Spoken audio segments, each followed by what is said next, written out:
அலைக்கும் வரஹ்மத்துல்லாஹி வபரகாத்துஹு. அல்ஹம்துலில்லாஹ்.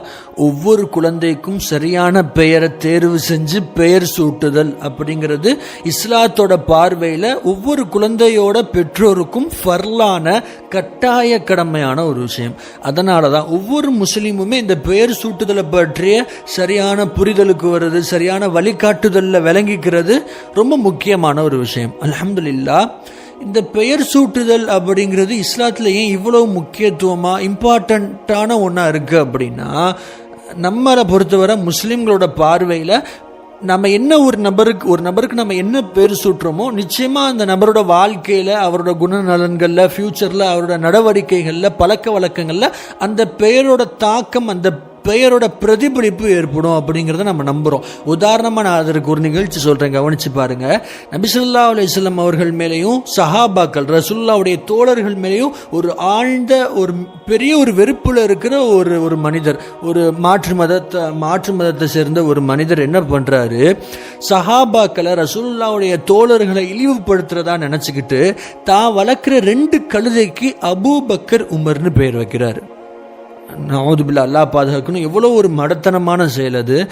அபூபக்கர்லேலா உமர்லேலாங்கிறவங்க நம்முடைய மார்க்கத்தில் எவ்வளோ ஒரு முக்கியமான ஒரு அந்தஸ்தான ஒரு இடத்துல, கண்ணியமான இடத்துல இருக்கிறவங்க. நம்ம அவங்கள எவ்வளோ மதிக்கிறோம். அப்போது அவங்கள அவங்க இழிவுபடுத்துறதா நினச்சிக்கிட்டு தான் வளர்க்குற 2 கழுதைக்கு அபூபக்கர் உமர் அப்படின்னு பேர் வச்சு மக்களை எல்லாரையும் அபூபக்கர் இங்கே வா, உமர் இங்கே வா, உமர் அங்கே போ அப்படின்னு மக்களை கூப்பிட்ற மாதிரி பழக்கி வச்சுருந்தாரு. இதில் இன்ட்ரெஸ்டிங்கான விஷயம் என்ன அப்படின்னா, அவர் இப்படி பேர் சூட்டினதுக்கு பின்னாடி ஒரு விஷயம் நம்ம எல்லாருக்குமே தெரியும். அபூபக்கர் இல்லையா அப்படின்னாலே ஒரு அமைதியான, சாந்தமான, பொறுமையான ஒரு மனிதர் இல்லையா? அதே மாதிரி அந்த அபூபக்கர்ன்ற பெயர் சூட்டப்பட்ட கழுதையும் எக்ஸாக்டா ஒரு பொறுமையா, அமைதியான, ஒரு சாந்தமான பண்போட அந்த முதலாளி சொல்றதெல்லாம் கேட்டு நடக்கிற மாதிரியான ஒரு கழுதையா உருவாகுது. அதே அபூபக்கர் உமர் லேலாவை பத்தி நமக்கு தெரியும். உமர் லேலானா ஒரு கண்டிப்பான, கோவக்கார ஒரு சஹாபி அப்படிங்கிறது நமக்கு தெரியும். அதே மாதிரி அக்யூரேட்டா அந்த உமர்ன்ற பெயர் சுட்டப்பட்ட கழுதையும் உமர் லேலாவிட்ட இருந்த அதே கோவம் மாதிரி, அதாவது என்ன சொல்றது, அந்த முதலாளியோட பேச்சை கேட்காம அவரே நோவினப்படுத்துறது, அவரோட பேச்சை கேட்காம போறது, அவரையே துன்புறுத்துறது, அவரே முற்றதும் வைக்கிறதுமாகவும் இருக்கு. ஒரு நாள் அந்த முதல்வரை அப்படி பேர் சூட்டி இழிவுபடுத்த நினைச்ச அந்த மாற்று மதத்தார அந்த கழுதையை முட்டி கொன்றுது. என்ன சொல்ல வரேன் அப்படின்னா, இந்த நிகழ்ச்சியிலிருந்து நமக்கு தெரிய வர்ற ஒரே விஷயம் இதுதான். ஒரு கழுதையா இருந்தாலும் அந்த கழுதைக்கு நாம சூற்ற பெயர் ஒரு பிரதிபலிப்பை கொடுக்கும், ஒரு தாக்கத்தை கொடுக்கும், ஒரு ரிஃப்ளெக்ஷனை கொடுக்கும் அப்படிங்கிறத இந்த நிகழ்ச்சியிலிருந்து நம்மளால தெரிஞ்சுக்க முடியுது. ஸல்லல்லாஹு அலைஹி வஸல்லம் சொன்னாங்க, பெயர்கள்லேயே சிறந்த பெயர் அப்துல்லா. ஏன் அப்துல்லா அப்படின்னா, அப்துல்லா, அப்துல் மலிக், அப்துல் மாலிக், அப்துல் ரஹ்மான், அப்துல் ரஹீம்லாம் வைப்பாங்க இல்லையா? நீங்கள் யோசிச்சு பாருங்க.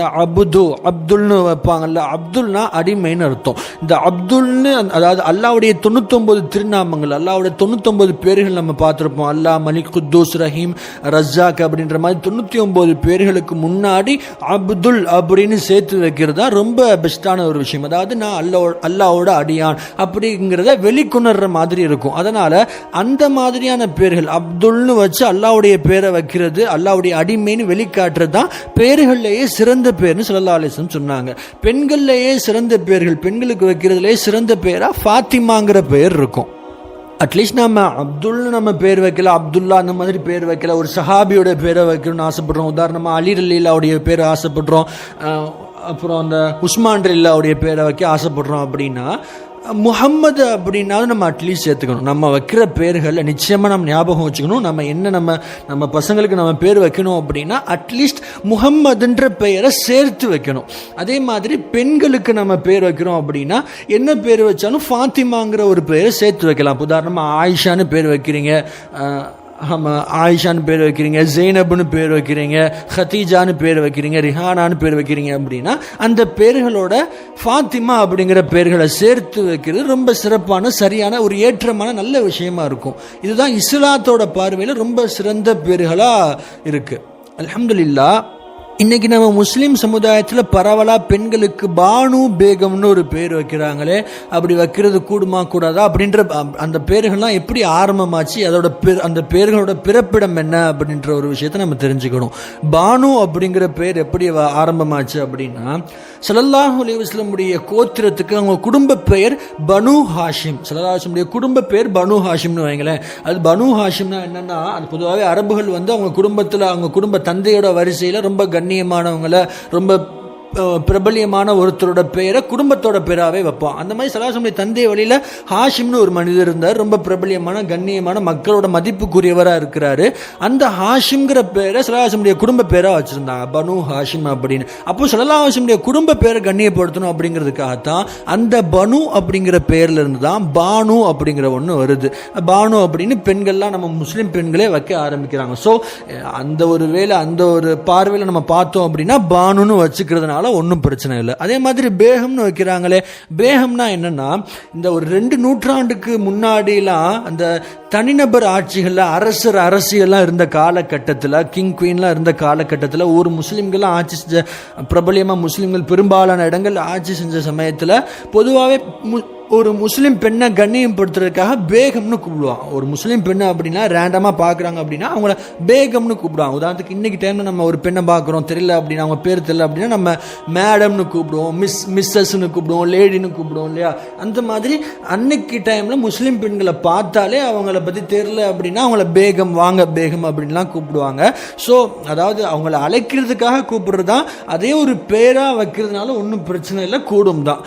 அதாவது பேகம் ஹஜ்ரத் மஹல்னு ஒரு சிற்றரசி, ஒரு இந்தியாவை ஆட்சி செஞ்ச சிற்றரசி ஒருத்தவங்க, பிரபலியமான ஒருத்தவங்க இருக்கிறாங்க. ஸோ அந்த படி நம்ம பார்க்கும்போது பானு பேகம்னு வைக்கிறதுனால ஒன்றும் பிரச்சனை இல்லை, கூடும். அதாவது இந்த பேர்கள்லாம் எப்படி உருவாச்சு, எப்படி மருவி நம்ம கிட்ட வந்துச்சு அப்படிங்கிறத முஸ்லீம் சமுதாயத்துக்கு கொண்டு போகணும் அப்படிங்கிறத என்னோட நோக்கம். அல்ஹம்துலில்லாஹ். இதை தாண்டி இன்னைக்கு டைம் அந்த ட்ரெண்டிங்காக வைக்கணும், கொஞ்சம் ஸ்டைலிஷாக வைக்கணும், காலத்துக்கு ஏற்ற மாதிரி வைக்கணும் அப்படின்லாம் யோசிச்சுக்கிட்டு எத்தனையோ முஸ்லீம் பெற்றோர்கள் சோஃபியான்னு பெண்களுக்கு வைப்பாங்க, அதேமாதிரி நிஃபாஸ்ன்னு பசங்களுக்கு பேர் வைப்பாங்க. இந்த மாதிரிலாம் பேர் வைக்கலாமா அப்படின்னா, ஃபர்ஸ்ட் சோஃபியா அப்படிங்கிற பேரை பாருங்களேன்.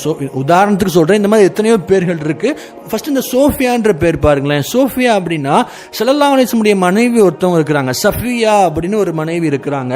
இந்த சஃபியா ரலியல்லாஹுடைய சஃபியா அப்படின்னா பரிசுத்தம் அப்படின்னு அர்த்தம். இந்த சஃபியான்ற ஒரு பேரை ஒரு கண்ணியப்படுத்தணும், ரசூலுடைய மனைவியோட பேரை கண்ணியப்படுத்தணும் அப்படிங்கிறதுக்காக தான் சஃபியா அப்படின்ற ஒரு பேரை இன்னைக்கு ஒரு பேரை டிசைன் பண்ணி ஒரு ஸ்டைலிஷ் ஆக்கி சோஃபியா அப்படின்னு வைக்க ஆரம்பிச்சாங்க நம்ம முஸ்லீம் சமுதாயம். அதனால இப்படி சோஃபியான்னு வைக்கிறது நிச்சயமா அந்த அளவுக்கு ஒரு ஏற்றமானது கிடையாது. சரியா சஃபியானே வச்சுட்டு போயிடலாம். அல்ஹம்துலில்லாஹ். அட்லீஸ்ட் ஷாஃபியான்னு வைக்கலாம், சாஃபியான்னு வைக்கலாம், அந்த மாதிரியான பேர்களை வைக்கலாம். பட் சோஃபியான்னு வைக்கக்கூடாது. அது ஒரு அரபிக் வார்த்தையே, ஒரு முஸ்லீம் பேரே கிடையாது ஆக்சுவலா. அல்ஹம்துலில்லாஹ். அதே மாதிரி நிஃபாஸ் அப்படின்னா அதற்கான அர்த்தம் நம்ம ரொம்ப டீட்டெயிலாக பார்க்க வேணாம். நிஃபாஸ் அப்படின்னு பசங்களுக்கு பேர் வைக்கிறான். நிஃபாஸ் அப்படின்னா ரொம்ப ஷார்ட்டாக அசுத்தமான ரத்தம்னு வச்சுங்களேன். நிஃபாஸ் அப்படின்னா அசுத்தமான ரத்தம்.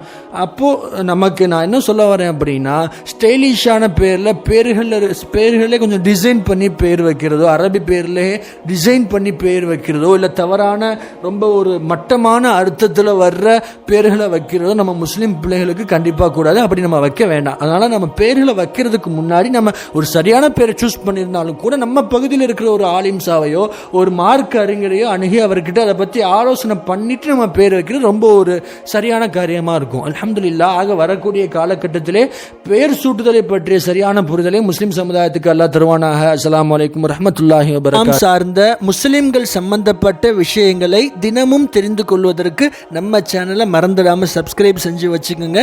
மற்ற முஸ்லிம்களுக்கும் நம்ம சேனலை ஷேர் பண்ணுங்க. வல்ல அல்லாஹ் நம்ம அனைவரையும் கபூல் செய்வானாக. ஆமீன்.